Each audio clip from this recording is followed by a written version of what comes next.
right, so this is our transformative conservation conversations, and the theme today is Parrot Pilgrimages as a transformative act. And how is it transformative? I don't know. We're going to talk to the pilgrims themselves, and we'll see what everyone says. And so I'm Laura Kim Joyner, and these conversations have been going on for over, I don't know, we've been doing them off and on actually for years, but really heavy the last year and a half.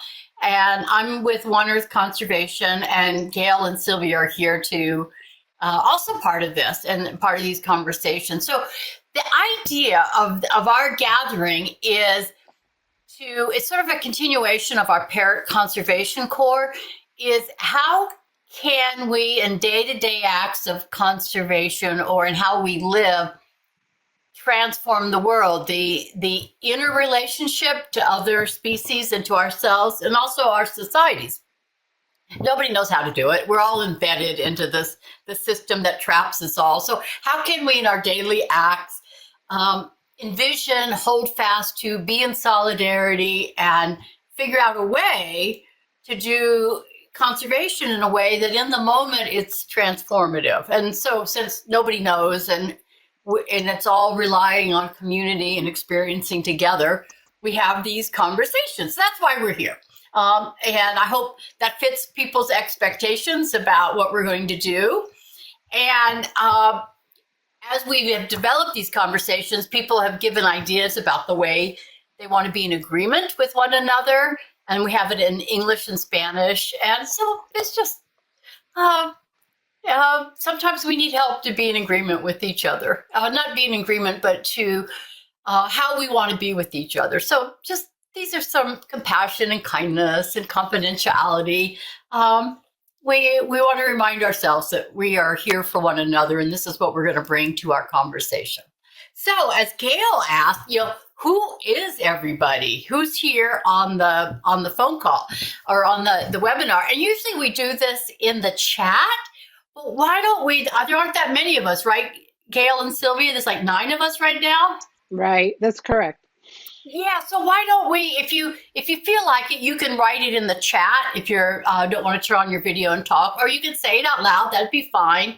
Where you're from, your name, and why are you here today? And then if you've been on a pilgrimage or you're going to go on one, now would be a really fun time to do that. So I'll model it, and I'll get rid of our slides so we can see each other a little bit better. So Laura Kim Joyner. I'm in Winsboro, South Carolina. I have been on 5 pilgrimages, and with Gail at the very first one that we went on. And I'm here today because these pilgrimages change me and invigorate me. And I just want to share that with the world. And so I'm very happy to be here. Gail, how about you? Yeah, I'm Gail Colin. I'm co-director with Laura Kim of One Earth Conservation. I'm in Queens in New York City. And I'm here because as Laura Kim mentioned, I was on the first trip to Nicaragua, which moved me deeply, influenced me a lot in my work. And I'm also excited to hear about last year's pilgrimage, because that was the largest one we've had so far, and it was just seemed so full of energy. So I'm happy to hear about it, and I'm hoping that some of you who have not gone might be inspired to join us this year. And I'll pass it along to Sylvia. Why are you here, Sylvia? Hello, everyone. Well, I'm Sylvia. I'm from Mexico. I'm from One Earth too. And I'm so happy to be here with you. Like Gail is saying, like to hear you guys. I'm going to hear your experience, because when I was watching you, your video's picture was great. So I want to listen for you. How was it? How was the pilgrimage? How was about the parrots, about everything? So thank you for being here. So I'm going to Mary Chris, if you want to. Thank you. Hi, I'm Mary Chris, and I'm Julie. I'm her daughter. Okay, thank you. we did the pilgrimage together this past December. our first thing I've certainly ever done, way out of my comfort zone, and it really was unexpectedly connecting with on a deep level with a lot of different people and getting in touch with it was just a very grounding experience and eye-opening in terms of getting out of this kind of first world insanity that we live in, and being in a place where different things matter and different things are at the made me really pay attention to all the things we have and all of the things they have that they could show us and share with us and teach us. It just it was really net transformative, I guess is what I would say. And have been waiting and waiting to see dates on the website for it to happen again, and am very excited to do it again.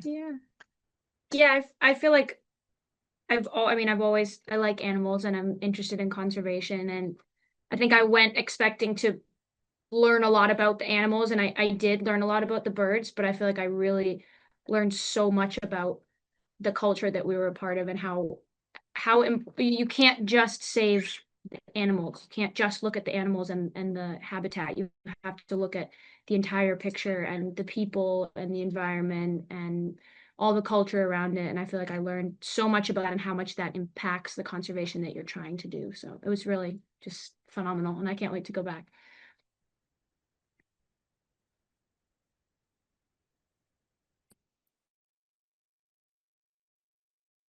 You want to call on someone, Julia? Yeah, can we go to Angela? Hi, thank you, my friends. I'm so happy to see some of the people we walked with. I'm so happy to see you all. Um, the trip, I was in Nicaragua with Mari Chris and Julie and Michaela, no, I'm sorry, not Michaela, Lorelai and Carla. And we had, yes, a very transformative experience. And I have to reiterate what was just said. It's so true. That was what my hugest takeaway was as well, that if we want to transform the lives of birds, we also have to consider the communities and where they birth and where they live and fly. And so I was the crazy American chasing all the dogs with whatever plantains were left over at every meal. And so I will say it was a little challenging for me as it was an unbelievable experience, but it was also challenging for me because I have to find a way to thicken my skin a little bit and accept that sometimes the nests that we're going to visit, the birds might not be there the next time. Um, and right, I live in Connecticut, and I've the trip re-inspired me to go back to a bird sanctuary. I found a new one called Pandemonium in Deep River, Connecticut, and she is doing God's work, taking in all the throwaway parrots and trying to educate the people. And so I go in there on any Friday that I can, and I sing to the birds, and I have a great time. And I'm holding off on adopting any because I do have a trip planned to Egypt this November. It's been 2 years in the making, so I hope to join you, but I'm not sure I'll be able to swing both trips. But my heart is always with One Earth Conservation and Laura Kim at the helm. That's me. Thank you. I will call on Lorelai. Hello, I'm Lorelai. Thank you, Angela. And it is great to see you guys who are part of One Earth, and we're on the pilgrimage as well. Um, this is Lupe. Every time I'm on a Zoom call, this is what he does. I love birds, obviously, and I work with parrots. I work in veterinary medicine. I'm a vet tech specialist in exotic companion animals, and I have a lot of mixed feelings about birds in captivity. Um, and I have always kind of struggled with, the fact that I don't believe they should be in cages. And I've been to Peru bird watching, and I've been to Costa Rica bird watching. And this trip to Nicaragua was really different because, kind of like other people are saying, it wasn't just about looking at the birds. It was about connecting with the community and connecting with each other to really try to it made me see things from a really different perspective. It made me see things from a local and global perspective, if that makes sense. Like I felt like I got the chance to really connect with some of the people, and that made me think more globally, and it made me think bigger. And it definitely inspired me to get more involved with One Earth, and with veterinary medicine and One Earth. And yeah, I'm hoping it will lead to more and bigger, better things. So, And Lorelai joined our board. She's on our board of directors now. Yeah. yeah, I'm really excited about Yeah. that new journey as well, to be able to support One Earth in another way. And that's how much it impacted me, was that I felt like it was time in my life to give back more in a and join this amazing organization with Laura Kim and Gail and everybody else who's on board. So with that, who haven't we heard from? Maybe Carla? Yeah, let's do Carla. Thank you, Lorelai. Hi, everyone. It's good to see some of you that I met in past December. So it's great to be here. My name is Carla, and I'm from Nicaragua. I live here and I work here. So I participated in 2 pilgrimages already. The one in 2022 and last year. And it's been such an fulfilling experience for me. I mean, it's always something new. Whenever you say it's going to be the same, and it's never the same. It's totally a different experience, and it fills you. It fills me and connects me. Not only with the animals that we get to see, but also with people and the efforts that the people in the community does for the birds. And for me as a Nicaraguan, it's even more special, I think. I don't know if I'm saying things wrong, but it's even more special for me because I get to see the efforts that that our people in our communities do every day. And it's hard. It's hard because of so many things here, laws and everything that you might think of. But it's just amazing. And the work that Biometepe does, and Laura Kim there. I mean, it's just, I have no words. And I'm here because of that, and because I really want to keep on participating, even though I'm the Nicaraguan participating for the 3rd time. At the beginning, I didn't want to be part of it because I thought it was only for foreigners. And I said, well, maybe I'm not admitted, but I will try because I will really want to learn more about birds. And I really love birds. You can hear them in the background, maybe, I don't know. And yeah, I want to be able to participate this year as well. So it's great to see you, and I hope to meet you, many of you here in this coming year. Thank you. Or should I call on someone? Christina, maybe? I don't know if she's already. Christina, we're just saying our name, where we live, and why we're here today. We'll have lots of chance to talk later. And if Christina stepped away, Michaela, would you like to just say hi? Hi and aloha. Can you hear me? I've been on mute. I live in Rhode Island, and I have been a long-time volunteer of foster parrots, and that is where I met Laura Kim and Gail for the first time, who are my secret heroes. I am sorry that I have not been able to be more supportive, but it seems that I've been giving a whole lot to foster parrots.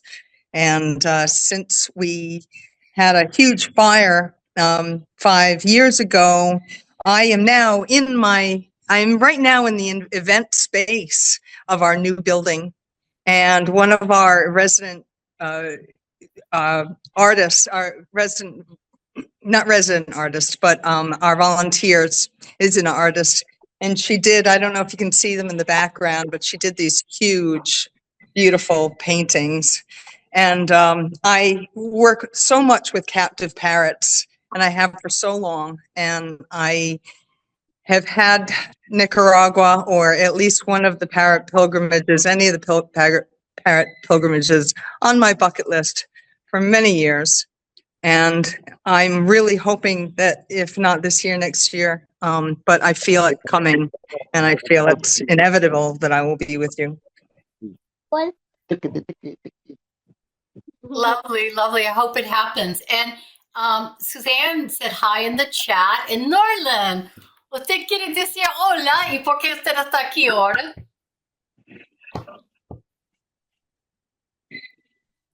Norland. Sí, aquí estoy, lo de aquí en la... Ah. Oh, buenos días a todos, buenos días a todos. Pues en realidad, Lorequín, quizás me ayudes a traducir, pues estoy en esta reunión porque quizás queremos saber un poco las expectativas de las personas que quizás ya tuvieron la experiencia de estar en el peregrinaje en Ometepe, pero quizás hay alguien nuevo que quizás queremos saber también las expectativas de él, que por qué queremos hacer el peregrinaje en pro de la conservación de los loros Nunca María. Eh, Además de eso, pues me siento muy feliz porque hay mucha gente que está apoyando al programa de conservación de loros en Ometepe. Y en realidad, pues es un gusto saber que sí tenemos gente que nos están apoyando. Gracias, Norland. And if you didn't have your captions on, he said he was largely here to help people to know what the pilgrimage is, especially if there's new people, what the expectations might be. And he's also here because there are a lot of people on Ometepe Island working for the yellownape Amazon that's critically endangered. And so I don't think I heard him say why, but I think it's because it's really important to have people like the pilgrims to come and help and be part of that. Because he just gave me the number of people that are One Earth income is stipends and pays a little bit for it. It's 54 people, different people in 2025 on the island. I didn't quite realize it was that many people. So, gracias, Norland. Okay, Lorequín. Okay. Christina, are you back yet? Or maybe she wants her video off. So, okay. I have a few slides. She's back. Let her speak. I'm here. Can you hear me? Yes. You can hear me. Yes. You keep turning your microphone on and off. Now it's off. Turn it back on. There you go. It's telling me done speaking, so I'm not sure. So sorry about that. I'm so okay. sorry. Why don't you just take the time to introduce yourself and talk a little bit about you were on the pilgrimage last year? You have to turn your mic on. It keeps telling me that my mic is on, but it doesn't sound like I am. Am I on now? Now you are. Yes. Okay. Hi, everybody. I'm so sorry. I guess if I swipe over to like look at you while I'm talking, I won't be able to speak. It turns off my microphone. I'm on my phone. And I apologize. I came a little late. I'm very excited to be here. And hello, everybody. Hello, Norland. Hello, Laura Kim. Hello, Angela, Lorelei, Mary Chris. You're here too, I think. Is that true? And Julia. And Julia. Hi. And Carla. And Carla too. Carla. Oh my gosh. Hi, everybody. Oh, hi, everybody. I'm so sorry. I'm a little discombobulated, but yes, I was on the December pilgrimage in Ometepe. And what else did you want me to say? I'm so sorry. Why you're here? Because I'm very, very interested in wanting to do a lot more. I haven't done anything, unfortunately, in the parrots. For the parrots, I was very, very moved in December by our pilgrimage, extremely so, and want to go back in December or whenever. I was trying to get down there to Honduras, but it just didn't work out. I'm in Italy right now, visiting a friend and helping her actually. But I really want to work with One Earth Conservation, and I'm hoping that Lorelei, you and I can connect, and maybe you and I can talk a little bit about what I can do, or Gail, or Laura Kim. I know Laura Kim, you're really busy, but I do want to do something more. Sorry. Thank you, Christina. Thank you, Christina. And Hillary's not here, but she's been helping out a little bit with the pilgrimage, and I know she wants to do more. So here we are. I'm sorry? Hillary. Hillary. Oh, Hillary. Oh, Hillary. The tree climber.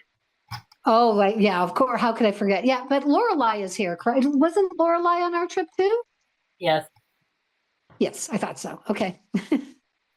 Good. Well, again, I just have a few slides and videos just for the new people to kind of know what's going on. And then we're going to come back to you all and have you all just share more experiences about what was transformative. And Gail and Sylvia, I don't think we need to go into breakout groups because it's mostly pilgrims, and we can just have a general conversation. Does that sound right? And maybe we could let the new people ask questions they may have. Yeah. As we go along, put in questions in the chat, and anything you'd like to know or anything like that. You'll have a chance to ask those questions. So let me go back to the slides. And while she's doing that, I put in the chat a general email address you can address. It goes to both me and Laura Kim. So if you have any follow-up questions, if you want me to put you on the RSVP list, if you want to talk about how you can get involved, anything like that, you can use that email address to get in touch with us. And Lorelei, I love that bird dancing on your head. Oh, this is the trip that I was on in this picture. You can see me in the middle there. Yeah. It was so much fun. Yeah. Yeah. So here's just a history of them. Actually, there's been 4 of them, not 5 of them. I'm thinking ahead. So we had 8 of us from outside, but many more people come that are pilgrims that live on the island, that are Nicaraguan. And I'm not ever quite sure how many that is. 20 people, 30 people, 60 children, up to 60 children, sometimes more. So these are our pilgrims, and there's our first one almost 10 years ago. And then we did one right after the epidemic in 2022, and 2 of our pilgrims put together a video from that time, advertising for the next year. So I want to show that video.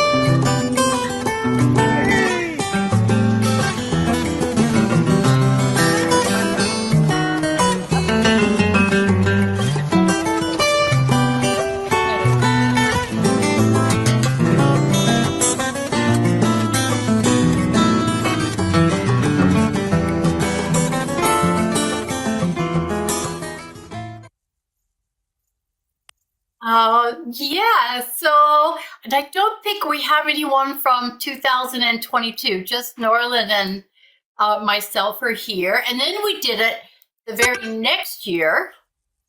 And here's our group. We had a few more people in 2023. And we had flags this year, and you can see us. And I also have a video from the last half kilometer that we walked.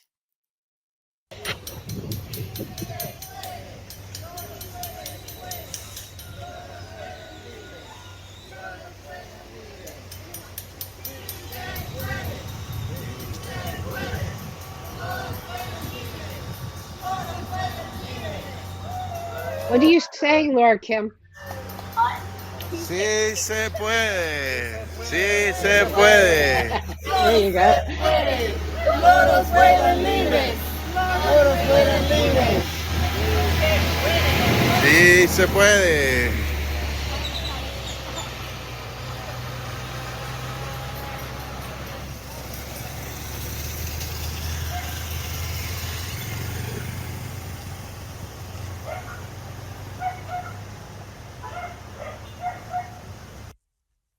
So Gail and others, yes we can, yes we can. Si se puede. Yay. And then this was last year. We had 18 of us, and then all of the Ometepe people. So we would have 30 up to 40 people walking at one time. And so that's our group. And I have just a few more pictures just for the new people to kind of see what it is we do. And what we do is we walk. And we walk around one of the volcanoes here. And it's about 36 kilometers, about 29 miles, 16, 17 miles. And we break it up into 4 different days. And these are just some pictures of people along the way. And I'm showing 2023 because I thought maybe the people from 2025 would like to see a group that went before them. And we do all kinds of things during the pilgrimage. Look at that list. I mean, we walk, but there's so many things. And 2025, we started off with a half-day mini retreat at this site with meditation and nature connections. Poems, prayers, and promises. There's reflections and conversation. We do conservation. We count parrots and climb nest trees and do conservation education with the children. We interact with the community. We eat. We enjoy the local culture. We try to grow our solidarity with the people and parrots of Nicaragua and everywhere. Ecotourism, by showing up and doing extra tours, we help the local economy. Fundraising long-term, it's a fundraising tool for Nicaragua. Nature observation, we stop and look at everything. And then I'm sure I left out all kinds of things that we do. You left out the kayaks. Well, that was the ecotourism. Oh, okay. So fun things like kayaking, yes. Yeah. And so climbing trees, here's our tree climber, Hillary, with no safety line. And you don't have to climb a tree. It's not required. Hanging out with the children, having meals, helping them with meals, eating meals. We have vans that go with us. So when air-conditioned vans, so when you just don't want to walk anymore, or if it's raining really hard, we have 2 vans that can help us, and motorcycles. Interacting with the children, and there's the kayaking, Gail. That's one of our favorite pieces, to go bird watching on our first day that we're there. The local petroglyph tour, something that is optional that people can do as they want. And then another option is a hike up to the waterfalls. After you've already walked 12 kilometers, you can walk another 10. So this is from in 23, the group that went in 23. And we had some that go this year. So that's all I have for showing the slides. And these are some of the questions I emailed to the pilgrims ahead of time. I'll put them in the chat. But y'all can just take a turn. And, this is about an hour and 10 minutes we can go. So why did you do it? What did you learn, experience? I know you've shared some of this already. How might it helped you? How might it have been transformative? And then something for all of us is, what important lessons for the world came from the pilgrimage, and what could be transformative for the future? How does this add to the overall picture of parrots and people of Nicaragua? So I'll copy these and put them into the chat, and just ask away. And if you have questions of anyone, write them in the chat, and we'll make sure you get your questions asked and hopefully answered.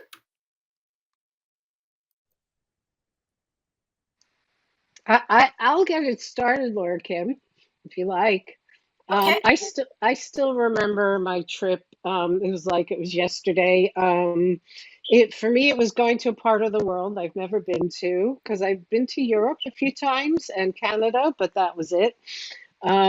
So just being in a really different place was really interesting to me.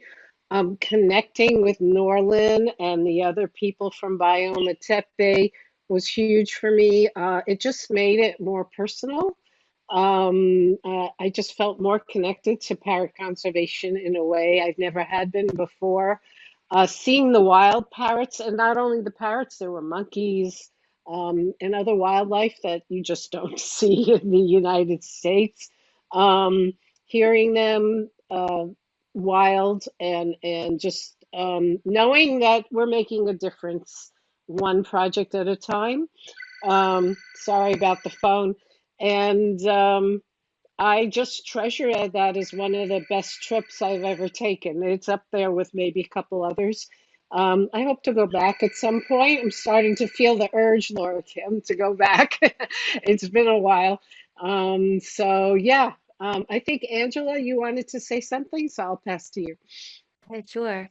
I just want to, I remember something that really kind of cracked open my whole heart and consciousness was when we did the kayaking, which if anybody here hasn't gone and they decide to go, please make sure you do the kayaking because that was one of the best way to see the birds.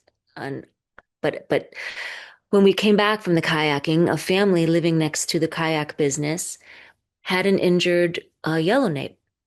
And what I learned, and it was so beautiful because a lot of us were concerned for the bird, and Laura Kim offered her veterinary expertise and promised to come back and check on the bird and spoke in Spanish to the family first and got their permission, and they were very gracious.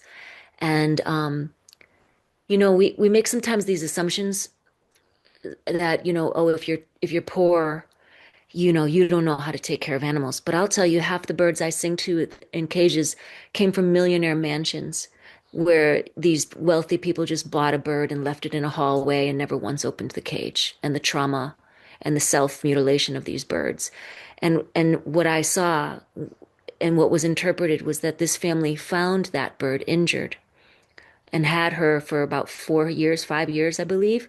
And she had a lot of old broken bones that had healed. But one of the women who cooks there said she slept with that bird every night and took care of it like it was her child.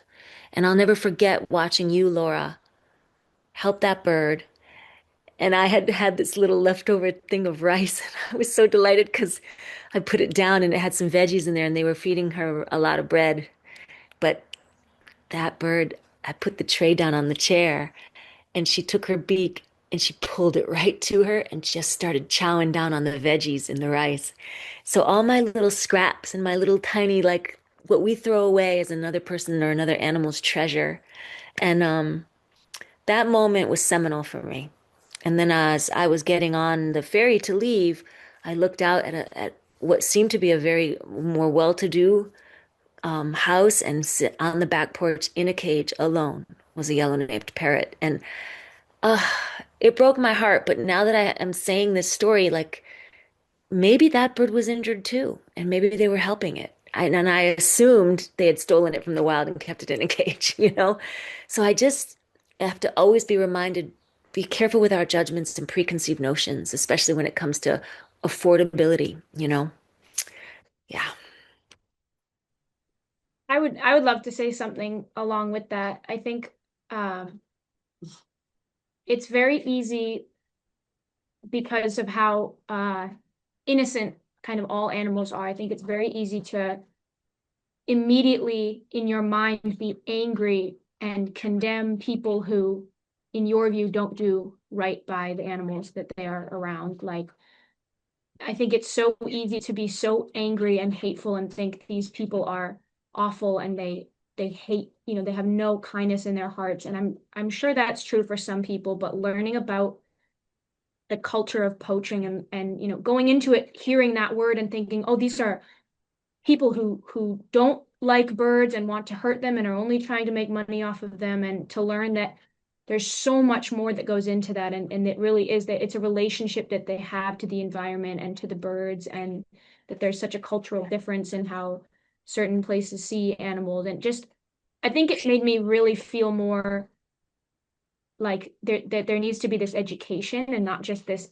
anger. And I felt that seeing Laura Kim explain to these women how to better care for these parrots, and I think it was very easy initially to feel a little angry that these parrots weren't getting the absolute best care, but then to see how much they loved them no matter where they got them or how they care for them, that they did love them in their way, and to see Laura Kim just do her best to be compassionate and educate them, because that's what actually is going to make a difference, not being angry or shaming Or judgmental. people or judgmental. So I feel like that really, I have like a lot of anger for people who, in my view, don't treat animals the way they deserve to be. And I think it taught me to just listen a little more and to think about it from a larger perspective and see it from their point of view, and to think about how can I actually do the most good instead of just being righteous and judgmental. Like what's actually going to help the animal, not what's going to make just me as a human feel better. So that was really transformative for me as well on this trip.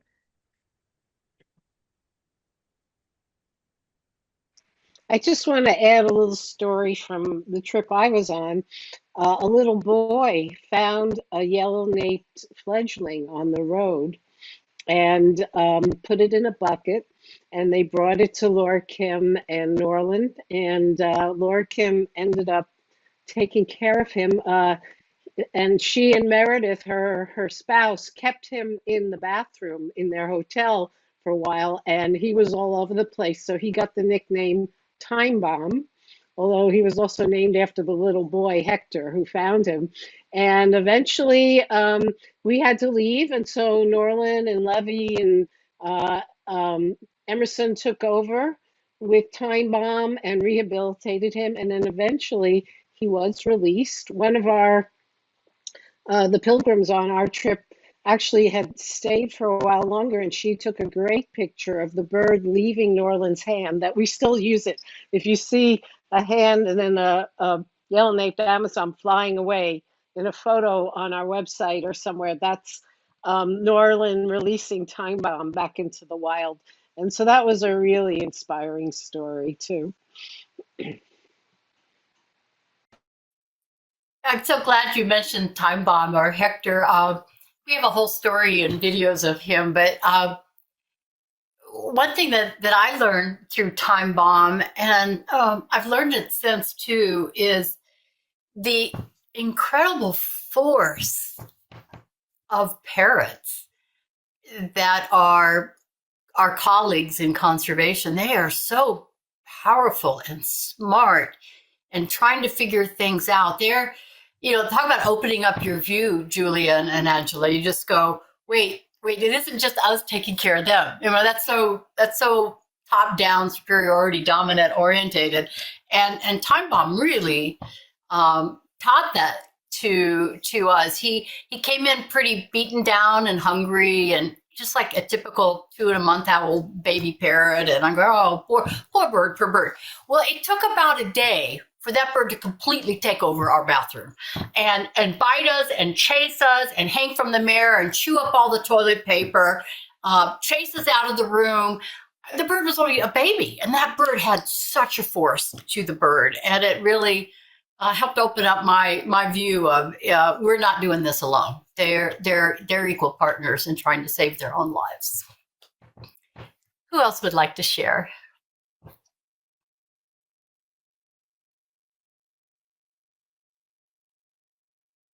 I'm wondering if it's Suzanne or Michaela. Am I saying your name right? I'm sorry. If you have questions at all for us. Yes, it's Michaela. I will get out of the bird room because it's really loud in here. I was wondering, first of all, if you have a deadline for signing up for the pilgrimage, and if you have a general. I know that there are costs. I was wondering if you have a general idea of how much the whole thing costs, or about costs. Yeah.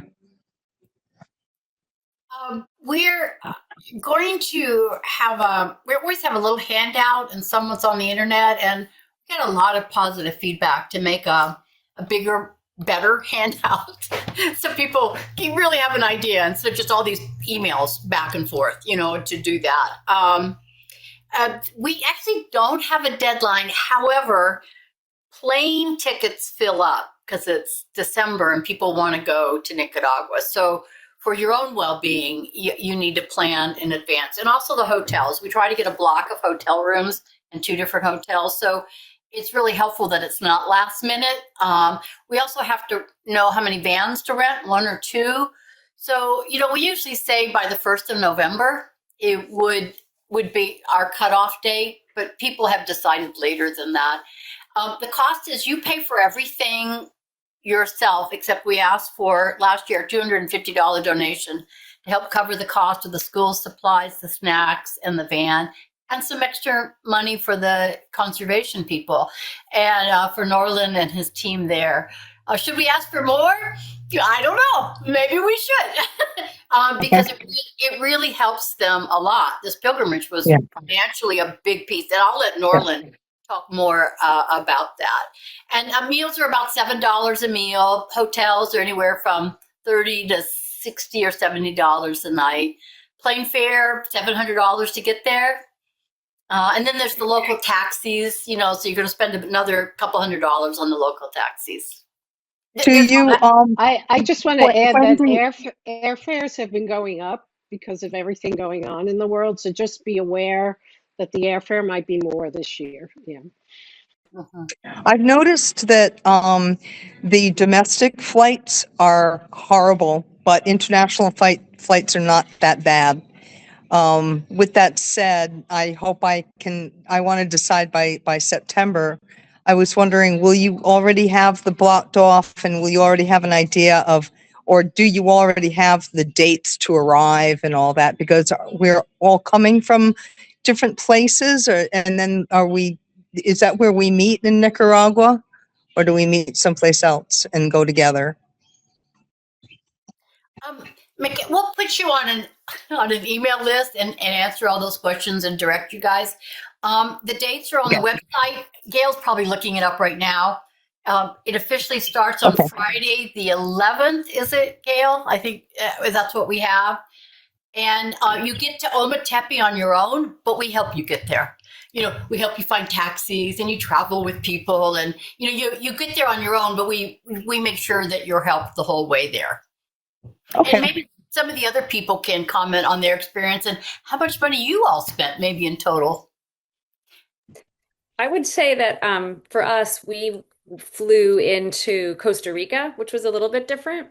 The reason we did that was just the availability of the flights that we needed from where we were coming from. And it was a little bit tricky, a little hinky there was a lot of walking involved, going through the borders. But it was fine. And Laura Kim put us in touch with another pilgrim who we got to travel with, and that was fantastic. Because we shared the kind of scariness of that together. And so for me, if I were going to do it again, which I very much would like to, I'd probably fly into Nicaragua rather than deal with the border crossing and stuff. But it was certainly an interesting experience to do it. Yeah, that's very helpful. Thank you so much. I could talk to you a little bit more because I come from New York and you're coming from Rhode Island, so it's similar. I actually traveled with Meredith, or Kim's spouse, and at the time they were living in the New York area. We flew down to Miami, and then we changed planes and went directly to Managua from there. From Managua, you take, I think it's a 2-hour taxi. And then once you get it's to where the ferry to Ometepe is, and then it's about another hour on the ferry. Is that right, Laura Kim? An hour? Yeah. We nowadays it's actually going to be a little easier because you can easily get translation on your phone. 2017, it wasn't as easy. So, but we managed to make all our connections. Laura Kim did help us because I was with Meredith, which was helpful. He could text her all the time. And I don't remember what it cost at that time because that was like 9 years ago. But considering, what it costs to travel to many places, it's relatively inexpensive, and the food is also, and I have a lot of food allergies, and for me to go to a Latin American country is a problem because I'm allergic to corn, believe it or not. But Nicaragua was fine. It's not, the food isn't as corn based as it is like in places like Mexico or Colombia and places like that. So, and the restaurants were delicious. I mean, the food was really good. Um, but we'll be putting together soon, I guess, some kind of brochure or something that will outline all of this. Yeah. Michaela, hi. I think we met at Foster Parrots. Julia and I are planning I to was go. wondering why you looked so familiar. Yes, yeah, I'm a Tuesday. Oh, great. We're- We did it for the first time, and I had never traveled anything like this before, and I was worried about the language barrier and worried about just not knowing anything. And we found it once we booked the airfare and we're in communication, everything's done by WhatsApp, which can translate for you. And they put us in touch with a travel person there that could arrange all the taxis. So it was a lot less stressful having someone else who knew the place to. And every person we interacted with was extremely friendly and what's the word I'm looking for? Like sympathetic to English speakers and kind of was very patient with us as we tried to figure out how to communicate. And I think the only time we had to really be on it was in the airport, but that's just because they have so many people that they don't. So I would just, be prepared to answer the questions there. But and as far as the money goes, they all took dollars or cordobas or the Nicaraguan currency. So I think in all total, I spent about $1,200 for myself personally. That's including all the food, including the hostel stay. Yeah, so it was so much less expensive than I thought it was going to be, and very doable. I was expecting like 3,000 to 4,000. I think I'm going this year. If anybody wants to come travel with me, come travel with me. Let's make it happen because we're definitely going. So yeah, I'll go with you. I will go with you. I'm so excited. I didn't want to do it alone either, but and I'm definitely a beginner, but quiero estudiar español. hey. Awesome. Thank you. Gracias. Norland, I wonder if, no sé si usted quiere hablar cómo está la experiencia para las personas viviendo en Ometepe, el peregrinaje.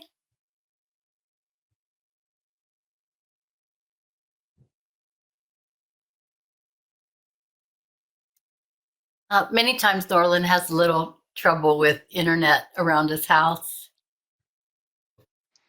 So maybe he's not quite there. It goes out all the time. So would someone else like to share what their experiences were, travel-wise or transformative-wise? How we I'd can like to change it? I'd like to tie this into what you just did in Honduras, Laura Kim. For those of you who may not have been following, Laura Kim just came back from Honduras, where she camped for 2 months in the forest with the parrot rangers there to bring attention to the dire situation that's happening in the forests there. And there's a playlist on our YouTube channel. Look for Unconditional Solidarity, and you can watch 2 months worth of short videos about the whole thing. So the whole idea was to create a sense of solidarity between the people in Honduras who are at risk of their lives many times, and people around the world, to bring attention not only to what's happening there, but what's happening to parrots around the world. And we definitely are trying to tie in. I think my head we're definitely trying to tie in what's happening there to places like Ometepe. And so that definitely going there and being there in person does build that feeling of solidarity in a way that, I mean, even though the online campaign also aroused those kind of feelings, there's nothing like being there in person and having meals with people and seeing their culture and seeing, I mean, just seeing how Norlin and the other people just flung the climbing equipment over a tree branch, like how many feet up in the air? And then I would have been amazed to see Hillary climbing. That was something. But even seeing them climb, and then Meredith tried to climb, and that was really fun. And you know, just getting that firsthand experience is transformative, very much so. And I just, oh, I'm sorry. No, please. I want to hear from Carla. Please go ahead. No, I just wanted to say that if you want some tips, flight or any related Nicaraguan tips from a local, from Nicaraguan that's also living here and sharing with you and going to the pilgrimage, just let me know. I do travel all by myself from my house to Ometepe, which is really far away. Actually, it's almost 5 hours that I drive. So if you want a companion, I do want a companion. If somebody would like to join me, then I'm also welcome. You're welcome. And if you want to just ask questions, yeah, I'm available for that too. Thank you. Just wanted to share that. I asked Norlin in the group if they wanted to call. I'm going to be there for a month with them doing we're going to count the whole island of parrots. Anybody want to come? In July, and then also back in December, if they wanted to advertise it as an unconditional solidarity campaign, because that's what it is showing up, is solidarity. And I need to hear, and Carla, you too would have an opinion on this. I'm thinking we probably can't mention unconditional solidarity in the context of Nicaragua. I'm guessing that would just throw up too many flags for the government there. But we could talk amongst it ourselves. That's what we're doing. We're looking for justice and equality and an end of corruption and an end of dictatorship. But we can't say that in our advertisement or in our public pronouncements around that. But again, it's up to the Nicaraguans how they want to talk about it. We lost Norlin. Hey, I guess they were having outages. Any other comments or questions from the pilgrims about how it was for you all? Just wanted to say, yes, Laura King, we can work around that and we can just discuss later because, yeah, we definitely need to be mindful about what you mentioned. Yeah. Yeah.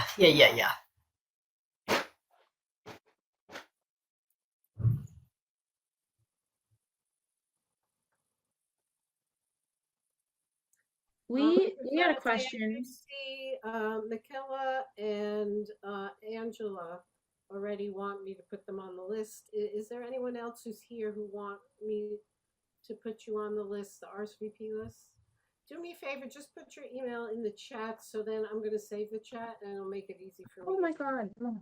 Carla, you too, I assume? You just bumped my brother. Yes, I think I'm going to write it down now. How about you, Lorelai? Or you're not sure yet? I'm not sure yet. I might be in Japan at that time for unrelated non-bird things. Maybe. If I'm not there, then yes. I lived in Tokyo for 8 years if you need any help with Japan. That's awesome. Thank you. We always wait to see if the trip is going to make. You see, we've done them with 8 and 10 people. Of course, 18 was really fun. So don't buy your tickets yet. You know, let's kind of be in conversation and let's just see how many people are 100%. And so people can start buying tickets.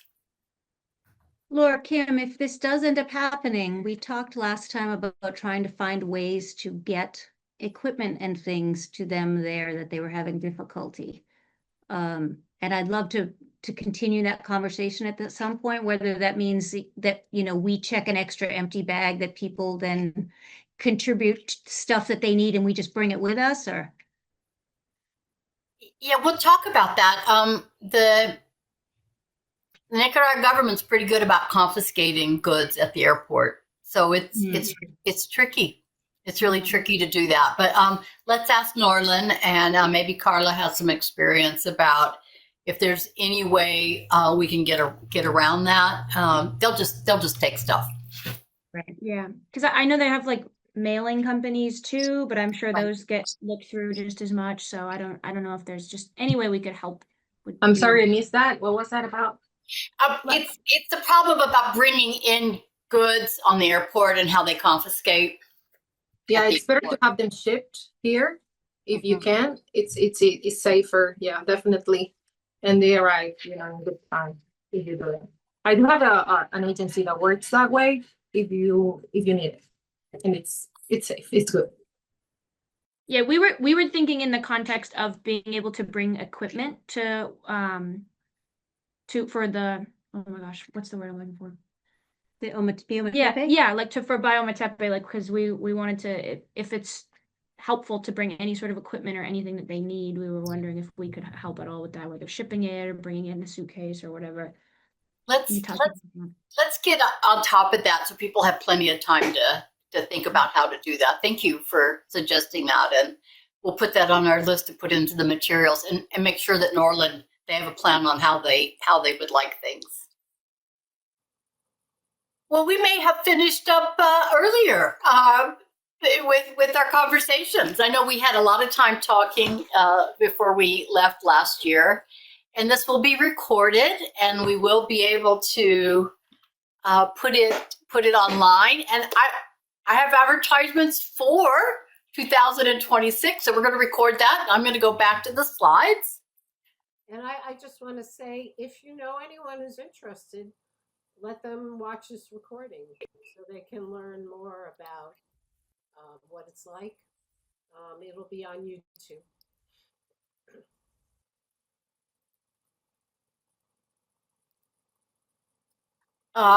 So these transformative conversations, we have 2 more that are planned.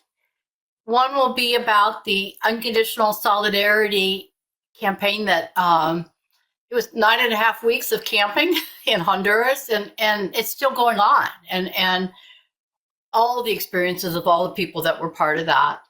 And then in July, we're going to do the Parrot Conservation Corps, which is another place where we invite people to share cultures and come together online to learn about parrot conservation. And we'll come back to that.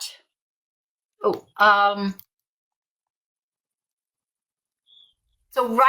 these are our graphics.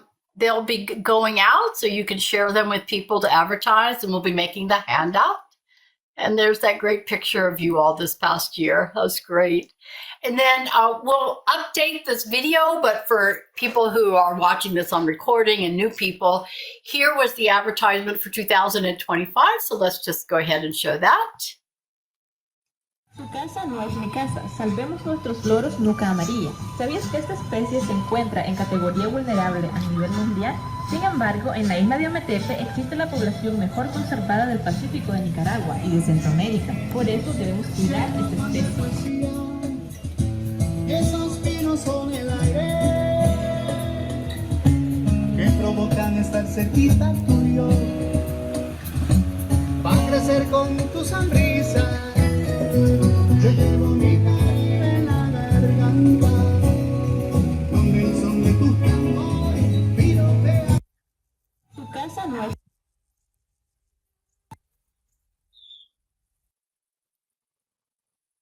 So we lost Norlin, but I met with them a little bit afterwards, and I can't speak for them, but I'll tell you what I heard. What I heard is this is it's important for them financially. It's you know, it really helps them cover a lot of their community expenses for their communitarian workers, and just to promote and their sense of solidarity in the world. And it always just kind of amazes me that we have a group of people that now want to do it the 5th time, and they still want to do it. And so I want to thank you all for being part of that great group in 25 and hopefully in 26 to be with them and be with their parrots and helping us make this come alive. And they said they would do it twice a year if they could get enough people. So we have our work cut out to us to rejoice in solidarity and to keep sharing this one and precious life. So before we go, I don't know if anybody has any final gratitudes they'd like to share. Where we sort of end with that. Lorelei had to go. Bye, Carla. Well, we're down to just us chickens here.